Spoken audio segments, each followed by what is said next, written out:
Hello students of class 9th ICSE।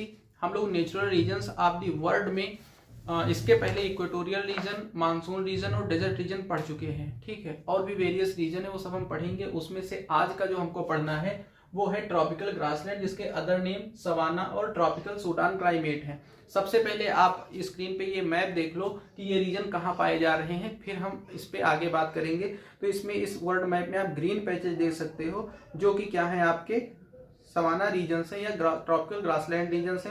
सबसे पहले south America में देख सकते हो, दो पैचेस दिख रहे हैं। सवाना में एक आपको दिख रहा है हुक टाइप का, ठीक है, और ऑस्ट्रेलिया में आपको एक ग्रीन पैच दिख रहा है। ठीक है, अभी हम ये चीज यहाँ पर भी बना देंगे। पहले आपको ये थोड़ा आइडिया हो जाए कि वर्ल्ड में आप किन जगहों से ये चीज पढ़ रहे हो। ठीक, सबसे पहले हम टॉपिक पे बात करते हैं, यानी जो रीजन हमको पढ़ना है। तो ट्रॉपिकल ग्रासलैंड लिखा है, आप मैप में भी देख चुके हो। सबसे पहले ट्रॉपिकल ग्रासलैंड में हम जान लेते हैं भाई ट्रॉपिकल का मतलब क्या होता है। तो जैसे ये आपका ग्लोब है, ये है आपकी इक्वेटर और ये है आपका 23.5 डिग्री नॉर्थ, ठीक, और ये है 23.5 डिग्री साउथ। ठीक, यानी ये ट्रॉपिक्स हैं और इसी ट्रॉपिक के बीच में जो भी रीजन पाए जाते हैं उनको हम ट्रॉपिकल कहते हैं। तो एक चीज आपको क्लियर हो गया कि ये ट्रॉपिक के बीच का रीजन है। दूसरा, ग्रासलैंड इसको इसलिए कहते हैं क्योंकि यहाँ की मेन वेजिटेशन ग्रासेस हैं और यहाँ के जो ऑक्यूपेशन है वो कैटल रियरिंग है, यानी वही घास की चराई होती है, जानवर लोग पालते हैं। सवाना ये कहते हैं, ग्रासलैंड का नाम यहाँ सवाना है उसके बेस पे। और सूडान एक कंट्री है अफ्रीका में, वो एक प्रोटोटाइप है। उस तरीके की क्लाइमेट इन पूरे रीजन्स में पाई जाती है, मतलब सारे फीचर्स उस कंट्री में जरूर मिलेंगे, बाकी थोड़ा इधर उधर अलग हो जाए। लेकिन अगर रेफरेंस देना होगा तो सूडान का देते हैं, इसलिए इसको सूडान क्लाइमेट भी क्या कहते हैं, बोलते हैं। ठीक है, बात हम लोग किस पे कर रहे हैं, अभी लोकेशन पे कर रहे हैं। तो जो आप ग्रीन पैचेज अभी देख चुके हो वो पूरे पैचेस को अगर आप लेटीट्यूड में ले करके आओगे तो 10 डिग्री से 20 डिग्री के बीच में वो सब पाए जाएंगे। लेकिन आपको ये चीज दिख रहा है ना कि 10 से 20 डिग्री पूरा उसमें पैच नहीं है, बीच ये पैचेस हैं। ठीक है, तो उन पैचेस के बीच में आपके कुछ डेजर्ट भी हैं और कुछ इक्वेटोरियल रीजन भी हैं। तो ये वाला जो आप पढ़ रहे हो नेचुरल रीजन, ये क्या है, इक्वेटोरियल रीजन का और डेजर्ट के बीच का एक ट्रांजिशनल जोन है। क्या है, ट्रांजिशनल जोन है। ट्रांजिशनल जोन का मतलब क्या होता है कि जैसे मान लो एक एरिया ये है और एक एरिया ये है, ठीक है। अब इसके बीच वाली एक एरिया ऐसी भी होगी जिसमें इसके भी कैरेक्टरिस्टिक पाए जाएंगे और इसके भी कैरेक्टरिस्टिक पाए जाएंगे। अब कैरेक्टरिस्टिक कौन से वाले, रेन मतलब क्लाइमेटिक चीजें दोनों साइड में आपको इसमें दिखेंगी। ठीक है, जैसे अगर हम मान लो यहाँ पे जो मैप अभी आपको बताए हैं, हम यहाँ पे पहले बोर्ड पे बनाते हैं, फिर थोड़ा ज्यादा चीजें आसान हो जाएंगी। ठीक है, तो जैसा भी बनता है वैसा आप इसको बस समझने का मतलब है तो आप इसको समझ सकते हो। ठीक है, ये आपका नॉर्थ अमेरिका है, ये आपका साउथ अमेरिका है। ठीक है, ये आपका देखो इंडिया हो गया, ये आपका जावा सुमात्रा वगैरह इंडोनेशिया वाला हो गया, इधर एशिया आकर के, और ये यूरोप वाला रीजन, और यहाँ से ये रेड सी है, ये मेडिटेरियन सी है। और इस तरीके से जल्दी में हम इसको बना सकते हैं। यहाँ पे आपका ऑस्ट्रेलिया है, ठीक है, ये न्यूजीलैंड है। ठीक है, तो आपने देखा कि यहाँ पे पाया जा रहा है, यहाँ पे पाया जा रहा है, यहाँ पे है, इस यहाँ पे, और इस जगह पे ऑस्ट्रेलिया में। ठीक है, ये चीजें आप देख चुके हो, यहाँ पे ये रीजन्स पाए जा रहे हैं। ठीक है, ट्रांजिशनल जोन वाला मैंने आपको बता ही दिया, सूडान का चीज आपको बता ही दिया। इतना चीजें आपको अगर लोकेशन में लिखनी है तो वो लिखोगे। एटलस आपके पास होता है, धूल झाड़ोगे इस वाले रीजन में आपको देखोगे तो कुछ कंट्रीज दिखेंगी। जैसे मान लो अगर हम बात करते हैं, ठीक है, अगर कंट्रीज की बात आ जाए जिसको हम कहेंगे कि एरिया, ठीक है, क्या बोलेंगे, एरिया। अगर हम बोले कौन कौन से एरिया में पाए जाते हैं, तो अगर साउथ अमेरिका की बात करो तो यहाँ पे आपको मिलेंगे जैसे ब्राजील के पार्ट, ठीक है, ब्राजीलियन हाईलैंड बोला जाएगा। ये ज्यादातर क्या है, इनलैंड में है। ठीक है, अब जैसे यहाँ पे थोड़ा पार्ट दिखेगा कि हाँ ओशन को टच कर रहे हैं, लेकिन ज्यादातर ऐसा नहीं है। ठीक है, तो यहाँ पे आपको ब्राजील मिलेगा, पराग्वे मिलेगा, ठीक है, पाराग्वे मिलेगा। मैं बुक इसलिए देख रहा हूँ कि कोई छूटे ना, क्योंकि आंसर लिखने के लिए तो 2-4 कंट्री मैं खुद ही लिख सकता हूँ, और वहां पे आपको 2-4 ही लिखना है, कोई जरूरी नहीं है कि सारे कंट्रीज आपको याद ही रहने चाहिए। ठीक है, वेनेजुएला हो गया और कोलंबिया हो गया। ठीक है, बहुत सारे नाम हो सकता है आप सुने भी नहीं होगे कंट्रीज के, इसी बहाने कंट्रीज के नाम सुन लोगे। बात अफ्रीका में करें, सबसे पहले सूडान तो आपको याद ही रहना चाहिए यहाँ से। ठीक है, तो सूडान आपका हो गया, अंगोला है, जायरे है, ठीक है। इसके अलावा इवोरी कोस्ट है, इवोरी कोस्ट है, घाना है, जिम्बाब्वे है। तो इस तरीके से कंट्रीज यहाँ पे हैं। अगर हम ऑस्ट्रेलिया में बात करें तो क्वींसलैंड, ठीक है, एक ही नाम बताएंगे जिससे आपको याद रहे, ठीक है। तो क्वींसलैंड यहाँ पे है। तो ये आपके क्या हो गए, इसके एरिया हो गए जिन कंट्रीज में, अगर कंट्रीज के बेस से बात करो तो इन कंट्रीज में ये पाए जाते हैं, ठीक है।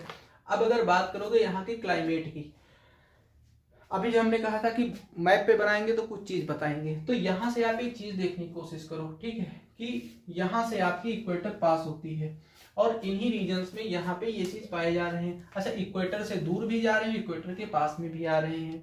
इक्वेटोरियल क्लाइमेट आप पढ़ चुके हो, नहीं पढ़े हो मतलब तो उसको पढ़ लो, वीडियो अपलोड है उसको आप पढ़ लो। तो यहाँ पे देखोगे कि हाई रेनफॉल वाला रीजन था इक्वेटोरियल रीजन, और डेजर्ट सबसे कम वाला था। तो इसलिए जब हम क्लाइमेट में आएंगे, ठीक है, तो क्लाइमेट यहाँ से यहाँ तक वेरी करेगी, और ट्रांजिशनल जोन है, मैंने बताया ही, ये सारे लक्षण इसमें पाए जाएंगे। एक चीज मजे की बात और आप यहाँ पे देखोगे कि ये है दरअसल इक्वेटर, ये नॉर्दर्न हेमिस्फीयर है, ये सदर्न हेमिस्फीयर है, ठीक है। तो जैसे जब इस साइड में, जैसे इस रीजन में बेसिकली तो यहाँ पे आपको ठंडी गर्मी का कोई मतलब नहीं है, लेकिन जब दूर जाओगे तो जिस टाइम इधर समर होगी उस टाइम इधर क्या होगी, विंटर होगी। तो ये चीज भी आपको थोड़ा लेकर के साथ में चलना रहेगा, ठीक है। फिर भी जो है इसके जो बेसिक की पॉइंट है वो ये है, ठीक है। थोड़ा ऊपर से इरेज कर देते अपने लिखने के लिए।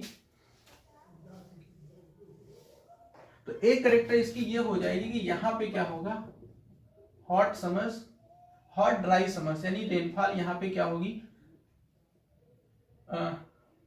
हॉट वेट समर्स, ठीक है, ड्राई नहीं, हॉट वेट समर्स। यानी यहाँ पे भी जैसे मानसून टाइप में आप देखे हो वैसे यहाँ पे जो रेन होगी वो समर सीजन में होती है, ठीक है, और कूल ड्राई विंटर होता है,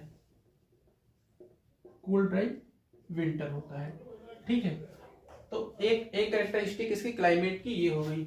दूसरा क्या है, जो आपका है कि जो समर सीजन जो आपकी है, समर सीजन, इसका जो मीन टेम्परेचर है, मीन टेम्परेचर वो आपका 30 डिग्री सेंटीग्रेड है। मीन टेम्परेचर का मतलब क्या हुआ कि जितने महीने यहाँ पे, जितने मंथ समर होती है, ठीक है, जैसे मान लो 4 मंथ समर हुई और किसी में 35 डिग्री टेम्परेचर रहा, किसी में 40 डिग्री रहा, तो हर मंथ की डिग्री जोड़ लोगे और प्लस उसको जितने मंथ, मान लो 4 मंथ की समर है तो 4 से उसको डिवाइड कर दोगे, तो ये एक एवरेज होता है, मीन मीडियन मोड आप पढ़े हो ना, तो इतने डिग्री टेम्परेचर ये होता है।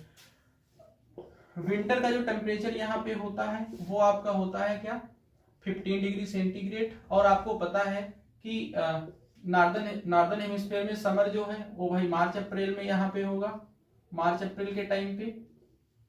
और सदर्न हेमिस्फीयर का ये क्या है, समर की बात कर रहा हूं, ठीक है, और जो सदर्न हेमिस्फीयर में समर होगा वो आपका अक्टूबर के टाइम पे पड़ेगा, अक्टूबर नवंबर के टाइम पे पड़ेगा। क्यों पड़ेगा, ये चीज आप जान ही रहे हो कि जिस टाइम इधर गर्मी होती है उस टाइम इधर ठंडी होती है, जिस टाइम इधर ठंडी होती है उस टाइम इधर क्या होती है, गर्मी होती है, ठीक है। ये चीज आपको समझ में आ गया होगा। बात करेंगे हम रेनफॉल की, तो रेनफॉल जो है वो रेंज करेगी, ठीक है, रेंज जो है रेंज करेगी 150 सेंटीमीटर से लेकर के 25। कहोगे कैसे, ये वाले रीजन होंगे जो इक्वेटर के पास होंगे, ये होंगे जो डेजर्ट के पास होंगे, तो यहां से लेकर के यहां तक क्या करेगी, इसकी रेनफॉल जो है वो रेनफॉल की रेंज होगी, ठीक है। रेनफॉल का अमाउंट डिक्रीज करता जाएगा इक्वेटर से ऊपर की तरफ और इक्वेटर से नीचे की तरफ, ठीक है। क्लाइमेट में आपको केवल इतनी चीजें जाननी है, ठीक है। अब अगर हम बात करते हैं क्या क्या पढ़ना था भाई, हमने लोकेशन देख लिया, हमने एरिया देख लिया, हमने क्लाइमेट देख लिया, ठीक है। अब हम बात करेंगे यहाँ के नेचुरल वेजिटेशन पे कि यहाँ की नेचुरल वेजिटेशन कैसी होती है। तो यहाँ पे हमने हॉट वेट समर और ड्राई कूल विंटर की बात करी थी, ठीक है। इसका मतलब ये हुआ कि ठीक जैसे मानसून टाइप होता है उस तरीके से यहाँ पर भी हुआ कि ईयर के कुछ मंथ रेन होती है, कहीं पे इसके एंटी रेन होती है, मतलब कम रेनफॉल होती है, और ज्यादा टाइम पे रेनफॉल नहीं होती। यानी वेजिटेशन का टाइप यहाँ पे भी क्या होगा, डिसिडुअस वेजिटेशन होगा, ठीक है। और यहाँ पे बेसिकली पाई जाएंगी क्या पाई जाएंगी, ग्रासेस, और कुछ स्कैटर्ड ट्रीज भी पाए जाएंगे, स्कैटर्ड ट्रीज पाए जाएंगे, ठीक है। ग्रासेस में एक यहाँ पे एलिफेंट ग्रास पाई जाती है, एलिफेंट ग्रास पाई जाती है, और अगर ट्रीज की एग्जांपल आप लोगे तो यहाँ पे एक्केसिया, जिसको बबूल भी कहते हैं, और कहीं एक्केसिया और बबूल दोनों लिखा होता है। मैंने पढ़ा था कि बबूल को ही एक्केसिया बोलते हैं। तो ये यहाँ पे वेजिटेशन पाई जाती है। ठीक है,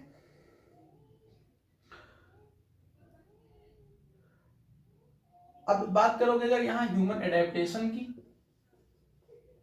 ह्यूमन एडेप्टेशन की, तो मतलब लोग यहाँ पे कैसे रहते हैं। तो ये जो इतना बड़ा रीजन आप देख रहे हो, ये वर्ल्ड का 15% कंप्राइज करता है। मतलब पूरी जो वर्ल्ड का मतलब ये कि रहने वाली जगह हैं, जो लैंड मासेस हैं, उसका 15% कवर करता है। लेकिन उस प्रोपोर्शन में यहाँ पॉपुलेशन नहीं रहती है, यहाँ उतना लोग नहीं रहते हैं। ठीक है, कम लोग रहते हैं। और जिस तरीके एरिया है यहाँ पे रहने वाले लोगों का मेन जो ऑक्यूपेशन है, मेन ऑक्यूपेशन वो है आपका कैटल रियरिंग ही है, यानी जानवर चराते हैं। एलिफेंट ग्रास का मैंने बताया था कि ये पेपर इंडस्ट्री में यूज होते हैं, पेपर बनते हैं इससे। हाथी घास भी इसको इसी को अंग्रेजी में बोलते हैं। ठीक है, तो कैटल रियरिंग होता है। लेकिन इसके अलावा यहाँ पे प्रिमिटिव एग्रीकल्चर भी होती है। प्रिमिटिव मतलब पुराने तरीके से एग्रीकल्चर भी होती है। खैर, ऑस्ट्रेलिया का जो क्वींसलैंड रीजन है, यहाँ पे शुगरकेन जो है, शुगरकेन वो ब्रॉड लेवल पे होता है। ठीक है, शुगरकेन। इसके अलावा यहाँ पे क्रॉप जो है वो कॉटन, मेज, ये सब क्रॉप यहाँ पे क्या होती हैं, उगाई जाती है।